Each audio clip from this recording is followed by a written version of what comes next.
What's up guys, today I'm going to be going over the top 10 special weapons for Beyond Light. This list will include weapons that are not being sunset. Obviously there will be things added in Beyond Light that will be very useful. This list is just things I foresee still being useful in Beyond Light even with the new stuff being added in for DPS, builds, or whatever it is. So in this video there's going to be three main categories for the special weapons. The first one being utility based, and the second one being DPS based, and the last one being just ad clear and clearing majors and things like that. So let's go ahead and begin with the first category, which will be utility base, and the number one on this list will be Ehroar. This is pretty much the only special I use this entire season outside of maybe Izanagi's Burden here and there, and I just love this thing. It's definitely an ad clear monster, and I also have it under the utility option for a reason I'll explain here in a second. But for ad clear, it's extremely good if you know where enemies are coming from, especially if they're in groups. You can pretty much just put it on the ground and it's like a blight that they just walk into and all die. But the reason I have it on utility is because of the fact that you can pair it with a Warmind Cell mod, for example Global Reach, then also a Warmind Cell energy weapon, for example the Ikelos SMG. And what we can do is shoot Ehroar, then swap over to the Ikelos SMG, and pretty much every single kill that happens from the Ehroar also counts for the Ikelos SMG, which means it procs Warmind Cells. Then on top of that, it works really well with my best seasonal build, which has Global Reach, Lucent Blade, then also Reactive Pulse, which I believe is one of the most underrated mods in the entire game. Then finally, we also have Oppressive Darkness, then also Blast Radius. And this build is just perfect in almost every way. It has everything you will ever need. Really good ad clear with Ehroar, then also Warmind Cells, then also really good major clear with both Ehroar, then also your sword. And yeah, it just has everything you'll ever need in Destiny. Then the other weapon in the utility category will be Truth Teller with Blinding Grenades.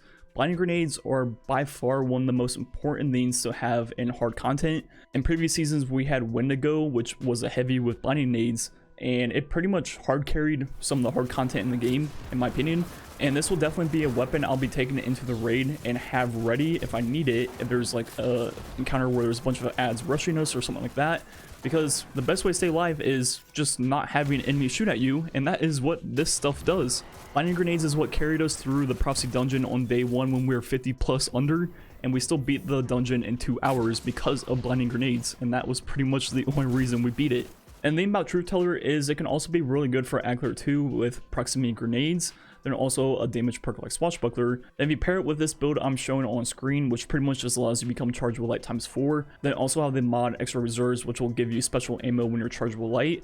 You can pretty much do this and have infinite ammo with this GL, which is pretty good for ad clear, very fun to use. There's definitely better ad clear builds out there, but it's definitely a fun one, and check it out.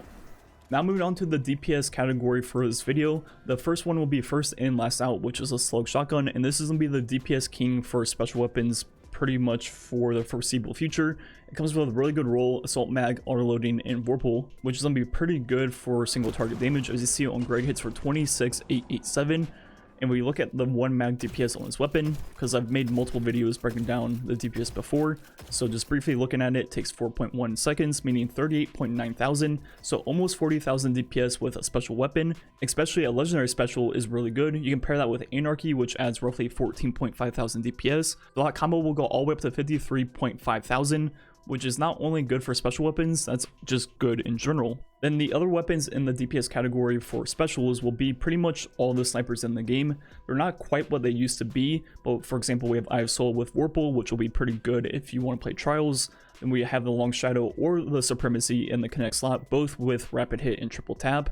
Then in the energy slot we have a few different options, the first one being the Ikelos Sniper Rifle, which will be really good for solo play with high impact reserves. Then finally the other choice will be the Distant Tumulus, which has Firing Line, which will be good for team-based fights.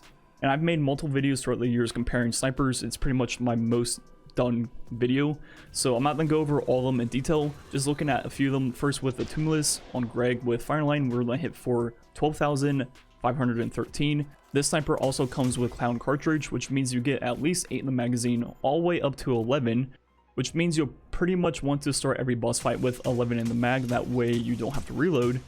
And shooting off 11 shots takes 4.33 seconds, meaning DPS is 31,000, then with the combo with Anarchy it goes up to 46.5, which is decent, but it'll definitely get outclassed by some of the heavy options in the game. Then just looking at one more sniper, the Long Shadow, which is a 90 RPM on Greg hits 14,346. Look at the 1 mag DPS, shooting off 7 shots. That's going to take 3.995 seconds, meaning DPS is 25,000, which definitely isn't good. Then the combo is still under 40,000. So once again, snipers aren't quite what they used to be, but that is pretty much the only options for DPS in legendary specials in the entire game. Obviously, the slug shotgun is pretty much the only usable one. And if you need range, a lot of the power weapons in the game will outclass most of these snipers. So I can't really recommend them, honestly. And the final weapon in this kind of like damage dealing category will be Izanagi's Burden. And I don't use this weapon anymore for DPS, obviously, since the big nerf to the Hone Edge reload. But it's still going to be really good for single targets. For example, in the Prophecy Dungeon, I use it for the Knights to be able to one-hit them and get the motes I want. Then I also use it in the Ordeals for Champions. Pair it with someone using the Divinity, then you and your teammate using Izanagi's, you can pretty much insta-kill all champions on Master Ordeals. Then in GMs, if you do it correctly, you can shoot your Izanagi, swap to an Ehroar, and finish them off very quickly. So Izanagi's Burden definitely isn't going anywhere for that type of usage. It'll still be one of the best picks for Ordeals and also things where you just need to clear out high health targets in one shot. Moving on to the final category for this video, which will be ad clear specials. The first one will be the Seraph Shotgun, which is going to be a good choice if you want Warmind cells but you're in an activity with a lot of majors. You can get the shotgun with Assault Mag, Quick Draw, and Vorpal Weapon, which is going to be overall one of the best roles for PvE. And like I mentioned, this is pretty much going to be there if you want Warmind cells but you're doing an activity with a lot of majors. This will be able to clear them out a lot quicker than using something like the Ikelos SMG, obviously, and still be able to get Warmind cells. Next up in this category will be the Martyr's Retribution, which is one of my all-time favorite weapons in Destiny just because of wave frame and how unique it is. It's pretty much a thermite grenade launcher, and mine has auto-loading and demo, which is, in my opinion, the best role possible on it. And there's not much to say about this weapon. There's just nothing else that can offer what it offers. It has insanely good ad clear, and it also works with Wrath of Rasputin, which means it can create Warmind cells and pretty much turn it into an Ikelos weapon. And looking at the build I was using in that clip right here, pretty much have my normal stuff but Wrath of Rasputin in place of Lucent Blade. And finally, the last weapon on this list will be Telesto, which is one of my favorite ad clear weapons in the entire game. It might not be the most efficient, but it's definitely the most fun in my opinion, especially when you pair it with the build I made this season, which is going to start off with Bottom Tree Voidwalker, which is Devour, and we also have Nezarksen because we're using Void subclass, and also Telesto is Void. Then we have Heavy Handed mostly for the second part of the mod, where when you're surrounded and you get kills with fusion rifles, you'll get the ammo back, so that will help us with ammo. Then we have Supercharge, which will allow us to become ×4 Charge of Light. Then we have right here Quick Charge, which will allow us to become Charge of Light on double kills with fusion rifles, which happens all the time with Telesto. Then finally we have Oppressive Darkness and also Extra Reserves. That way when we're Charge of Light and we get Void kills, it will give us special ammo. So pretty much the whole point of this build is to have infinite ammo with Telesto. You have infinite health with Devour, also infinite grenades with both Devour and Nezarksen. Then also, you never have to reload because that is one of the perks on Telesto. Then you also have infinite ammo.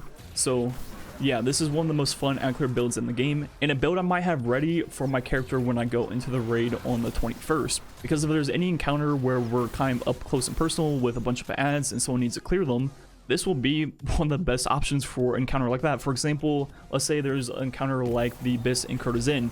Imagine this build in the Abyss. It would be crazy.